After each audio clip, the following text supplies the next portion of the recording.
Approaching my second year at university, I was really stuck as to accommodation. A planned house share had fallen through, many of the other options were too far away from the campus.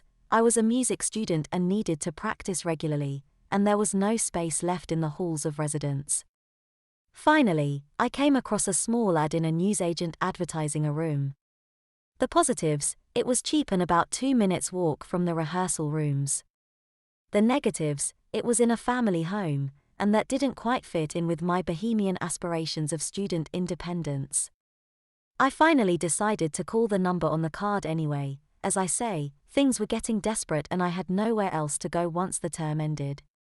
The woman on the other end of the line seemed as surprised to get the call as I was to make it. In retrospect, I think she'd been hoping for, and expecting, a female lodger. Her name was Grace, a single mum of West Indian origin, and she had 2 young daughters. Shauna was 7 and her younger sister, Candy, was 5. I hadn't expected children and my heart sank further as Grace began to recite a plethora of house rules. This was going to be like being at home again.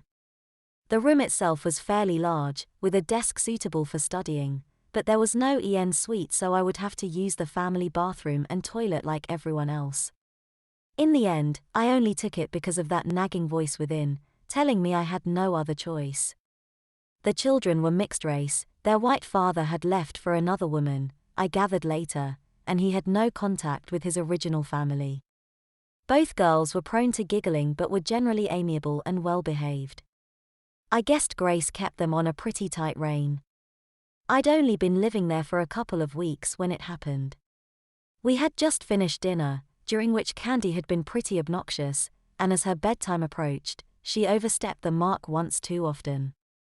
Grace exploded and drew Candy towards her, staring her straight in the eye as she scolded.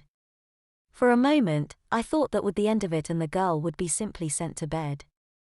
But without another word, Grace flipped her daughter across her knee, grabbing Candy around the waist. Grace gave her a soundly smacked bottom. It didn't last very long, but by about the 3rd smack, Candy was crying bitterly. Once the punishment was over, Grace sent both girls to get ready for bed, Shauna following in short order as she didn't dare to disobey. After the crying had receded upstairs, Grace came over and sat next to me, quite close, on the sofa. She apologized if she'd embarrassed me, but added that it was a sight I'd have to get used to. I'm sure Grace must have noticed my reaction because she then began to ask me about my own childhood, in particular the smackings I had received from my own mother until little more than around 5 years ago.